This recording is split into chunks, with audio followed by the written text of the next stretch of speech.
we have continued to be slaves.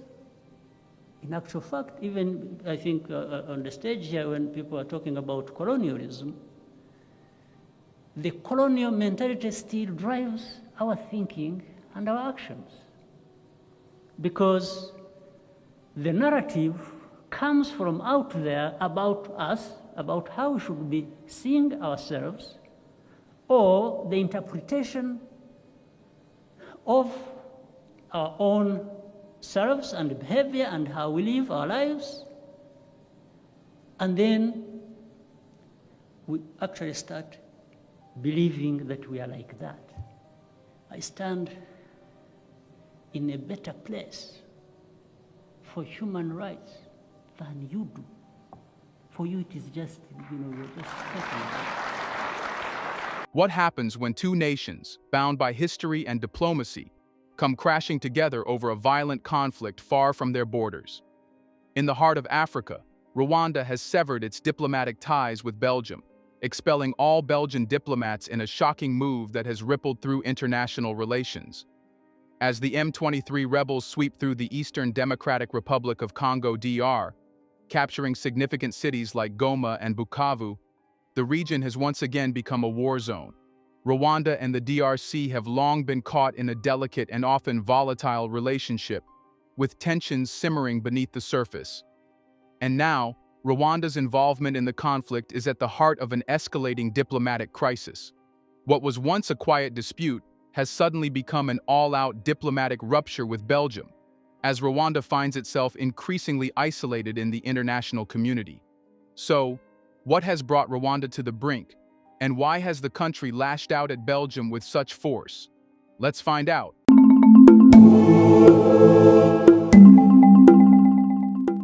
At the core of the diplomatic fallout between Rwanda and Belgium lies a complex and volatile conflict in the Democratic Republic of Congo DRC, a country whose history of instability is as long as its vast expanse across Central Africa. The conflict, now focused primarily in the eastern region of the DRC, has drawn in multiple actors over the years, including Rwanda. This ongoing struggle has not only caused immense human suffering, but has also ignited tensions between neighboring countries, with each power vying for influence, security, and control over the region's vast resources. The M23 rebel group, named after the March 23 Accords that were signed in 2009, is at the heart of the DRC's ongoing instability. Initially, the group formed as a splinter faction from the National Congress for the Defense of the People (CNDP), a militia that fought the Congolese government in the Kivu region. What started as a group of disillusioned fighters claiming to defend the rights of the Tutsi minority in the DRC quickly escalated into a major force, often backed by Rwanda. The M23's strategic importance lies in its ability to control key cities and routes in the mineral-rich Kivu provinces, including Goma and Bukavu. These cities are central not only to the economic health of the DRC, but also to the wider Great Lakes region, making their capture a critical point in the rebel group's efforts. Rwanda's involvement, however, has remained shrouded in controversy. The Congolese government has consistently accused Rwanda of supporting the M23 rebels, providing them with training, arms, and logistical support. Many observers believe that Rwanda has been a key backer of the group, not only to destabilize the DRC, but also to maintain its influence over the region. Rwanda, for its part, has denied any active involvement in the group's actions, acknowledging only that its troops are present in eastern Congo, but only to protect its borders from the spillover effects of violence from the DRC. The Rwandan government insists that it has a right to defend itself, citing decades of instability in the DRC, where armed groups regularly attack Rwanda's border areas, particularly in the north and east. This denial, however, has not been enough to quell international suspicion.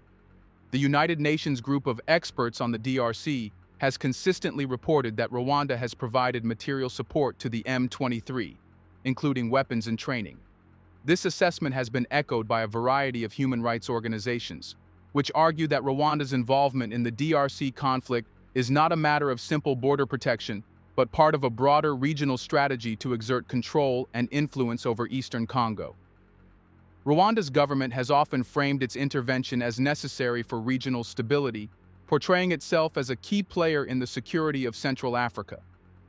But whether this rhetoric matches the reality of its actions is still widely debated on the global stage. As the M23 continues to advance through the DRC, capturing more territory, Rwanda's security concerns become harder to ignore. The Congolese government has found itself stretched thin, battling both the M23 and other armed groups that operate in the east. The DRC military, known as the FARDC Forces, Armée de la République démocratique du Congo, has often been accused of corruption, inefficiency, and weak leadership, which has made them less effective in confronting the M23. Rwanda, in turn, claims that it has no choice but to intervene directly, sending its forces into eastern Congo to protect its interests. Rwanda has long argued that instability in the DRC has led to the displacement of thousands of Rwandans and has allowed insurgent groups like the FDLR to operate freely in the DRC, threatening Rwanda's national security. This ongoing situation presents Rwanda with a paradox. On the one hand, it needs to protect its borders and maintain its influence in the region. On the other hand, this military involvement, regardless of the justification, has placed Rwanda in direct opposition to the DRC's sovereignty and, by extension, international actors that support the Congolese government. The accusations of support for the M23 are not new, but they have escalated dramatically in the past few years as the conflict has intensified. International pressure has mounted on Rwanda to cease its support for the rebel group, with calls for sanctions and accountability growing louder, especially from the United States, European Union, and United Nations. These calls have largely been spurred by the sheer scale of the violence perpetrated by the M23 and the destabilizing effects it has had on the region. But Rwanda's response to these accusations has been defiant. In Rwanda's view, much of the international pressure is based on misinformation, and it blames Belgium and other Western countries for misinterpreting the situation. Rwanda's government has consistently argued that it is being unfairly targeted, especially when compared to the lack of attention paid to the DRC government's failings. According to Rwandan officials, the Congolese government has failed to address the root causes of instability in the east, particularly the presence of the FDLR, an armed group composed largely of Hutu insurgents responsible for the 1994 Rwandan genocide. Rwanda contends that as long as the FDLR operates in the DRC, the country will continue to face security risks that require direct intervention. Now the question is, where does Belgium find itself in all this? Here's a reminder to please like and share the video and subscribe to our channel to watch more videos on Black culture, history, civilization, and identity. Let's continue now. Belgium's involvement in the escalating conflict between Rwanda and the Democratic Republic of Congo is deeply rooted in both historical and political dynamics that have evolved over decades. Belgium, a former colonial power in the region, has maintained a complex and often contentious relationship with the DRC, a country it once ruled with an iron fist. But beyond colonial history lies a more contemporary struggle, where Belgium positions itself as a moral leader in European efforts to confront Rwanda's alleged actions in the DRC. It is common to see them talking about human rights in other nations, but ignoring what goes on inside them. Belgium's role in the DRC conflict cannot be understood without first acknowledging its colonial past. From the late 19th century until the early 1960s, Belgium controlled what was then known as the Belgian Congo. This period was marked by brutal exploitation, with King Leopold II's ownership of the Congo Free State serving as a particularly dark chapter. Even after independence in 1960, the Belgian influence remained deeply embedded in the country's political and economic systems. Belgium was one of the key external actors involved in the political crisis that followed the assassination of Prime Minister Patrice Lumumba, a pivotal moment in the country's post-colonial history. In recent decades, Belgium has maintained a strong presence in the DRC's international relations, focusing its efforts on humanitarian aid, development assistance, and diplomatic engagement. However, Belgium's approach has often been perceived as paternalistic and driven by European priorities, with little attention paid to the internal complexities of Congolese politics. Over time, Belgium's role in the DRC has shifted from colonial overlord to critical observer, with a keen interest in the stability of the region due to the potential consequences for Europe. This shift in Belgium's focus has led to increasingly vocal criticism of Rwanda's actions in the DRC, particularly regarding its alleged support for the M23 rebel group.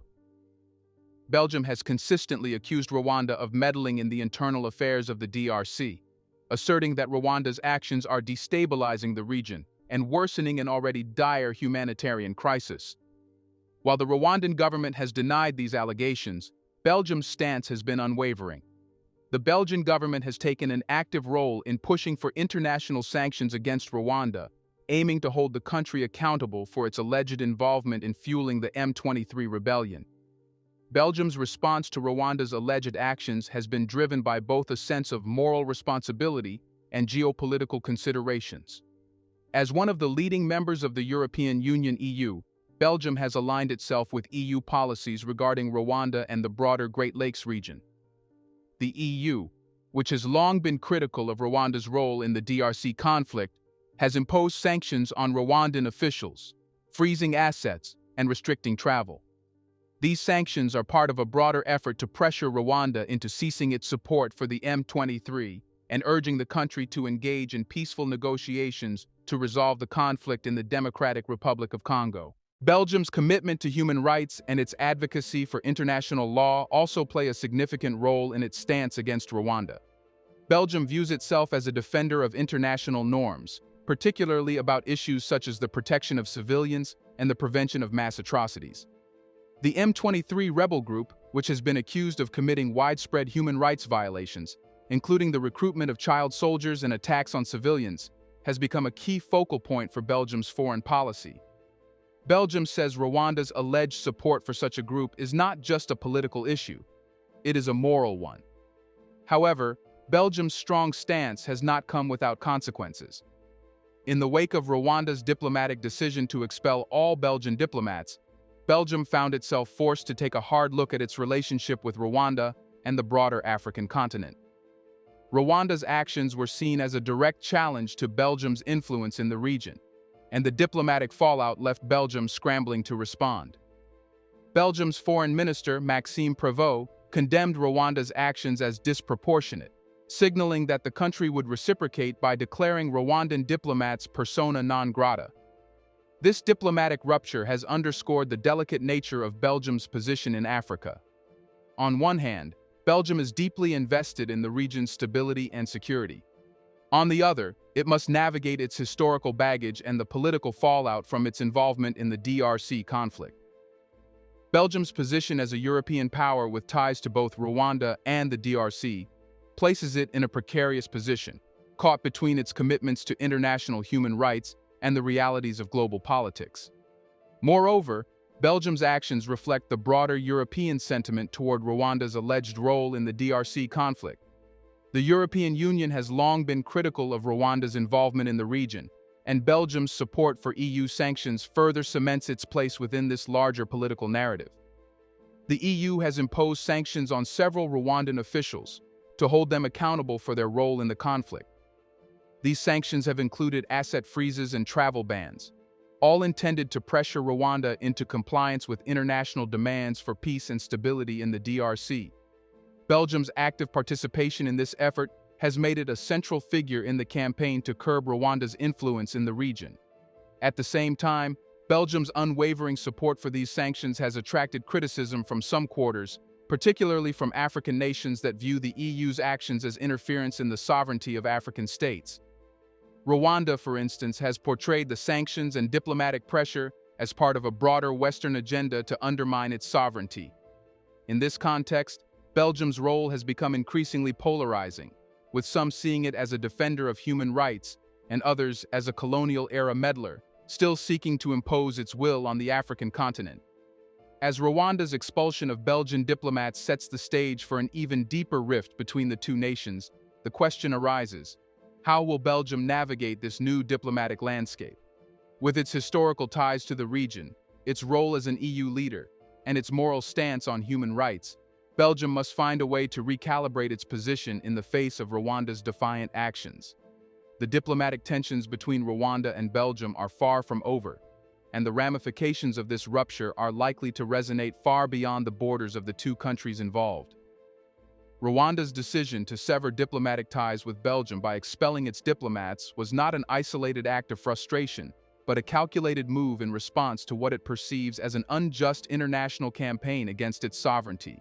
This bold action was a reflection of Rwanda's defiance in the face of mounting pressure from Belgium, the European Union, and other global players who have accused the country of supporting the M23 rebels in the Democratic Republic of Congo (DRC). Rwanda's actions are not simply about the immediate diplomatic crisis. They reflect a deeper, more complex set of political considerations and the country's approach to international relations, which has been defined by a careful balancing act between asserting its interests and responding to global accusations. Rwanda's expulsion of Belgian diplomats marked an escalation in the ongoing diplomatic tension between the two countries, one that had been brewing for months. At the core of Rwanda's response lies its firm stance on national security and the protection of its sovereignty. For Rwanda, the accusations of supporting the M23 rebels are not only a matter of political disagreement, but an existential concern. Rwanda's leadership, particularly President Paul Kagame, has repeatedly stressed that the country's intervention in the DRC is driven by the need to protect Rwanda from the spillover effects of instability in the region, particularly the activities of armed groups that threaten Rwanda's security. These armed groups, many of which operate in eastern Congo, have long been a source of tension between the two countries, with Rwanda viewing them as direct threats to its stability and territorial integrity. Rwanda's justification for its involvement in the DRC conflict has been consistent. It claims that it has a right to protect its borders, and that its presence in the DRC is a necessary measure to address security threats posed by the ongoing instability in the eastern regions of the DRC. The Rwandan government argues that the presence of hostile armed groups like the FDLR, a militia group composed of Hutu insurgents responsible for the 1994 Rwandan genocide, is a constant danger to Rwanda. Rwanda's military operations in the DRC are framed as a defensive measure to secure its national interests and to protect the safety of its citizens, who have long suffered from cross-border violence. However, the international community, led by Belgium and supported by the European Union, has interpreted Rwanda's actions differently. Belgium, as one of the most vocal critics of Rwanda's role in the DRC, has accused Rwanda of directly supporting the M23 rebels and providing them with military aid. The United Nations and various human rights organizations have also weighed in, with reports suggesting that Rwanda has been complicit in the violence perpetrated by M23 and other armed groups in the DRC. Rwanda's denials have done little to quell these accusations, and instead, the country has found itself isolated from some of its traditional Western allies. Despite the mounting pressure, Rwanda has refused to change its stance, opting instead to double down on its narrative of self-defense and regional security. Rwanda's response to Belgium's diplomatic actions can be understood as a larger effort to resist what it perceives as a Western attempt to impose its will on African nations. In recent years, Rwanda has sought to break free from the political constraints imposed by Western powers, positioning itself as a leading voice in Africa and a champion of African self-determination. Rwanda's leadership under Kagame has often been praised for its pragmatic approach to governance, economic development, and stability, but it has also been criticized for its authoritarian tendencies and its suppression of political opposition. This tension between Rwanda's domestic political strategy and its foreign policy ambitions has been central to its response to international criticisms. By expelling Belgian diplomats, Rwanda sent a clear message to the international community. It would no longer tolerate interference in its internal affairs, particularly from former colonial powers.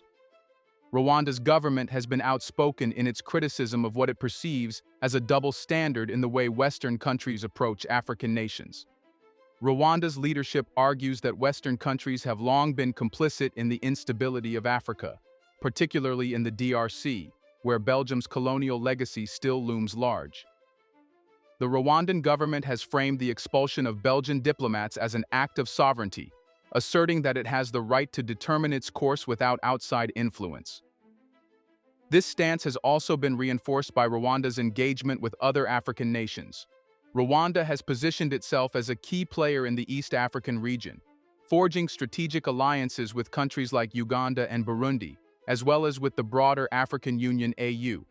These alliances have provided Rwanda with a degree of support in its dealings with the West, particularly as Rwanda emphasizes its role in regional security and its contributions to peacekeeping efforts across Africa. Rwanda's leadership has framed its actions in the DRC as part of a larger strategy to protect regional stability, and it has sought to gain support from other African nations who view the DRC conflict as a broader regional issue that requires an African solution. However, Rwanda's defiance has not been without its costs. The country now faces increased isolation from key international actors, particularly in Europe and North America. The sanctions imposed by the European Union and the diplomatic freeze from Belgium have further strained Rwanda's relations with the West. In this context, Rwanda must now navigate a complex international landscape, balancing its regional security concerns with the need to preserve its sovereignty in the face of global pressure. The growing rift between Rwanda and Belgium is not just about the DRC. It is emblematic of a broader struggle for power and influence in the Great Lakes region, one that will likely shape the future of Rwanda's foreign policy for years to come. In conclusion, Rwanda's decision to expel Belgian diplomats and sever diplomatic ties was not merely a response to the specific accusations of supporting the M23 rebels. It was a calculated assertion of its sovereignty, a rejection of what it perceives as external interference in its national security strategy, and a message to the international community that Rwanda will chart its course, regardless of the diplomatic costs. As the international community watches closely, the question remains: can Rwanda maintain its defiant stance and weather the diplomatic storm, or will the escalating tensions with Belgium and the EU push the country into a more isolated position on the global stage? Let us know in the comment section. What is your take on that? Do you want to watch more videos like this one? If so, subscribe to our channel and press the bell icon next to it. We have decided to bring videos on something nobody talks about: the Black culture, civilization, history, and evidence about how glorious Blacks have been. Thanks for watching, and until the next video, stay tuned.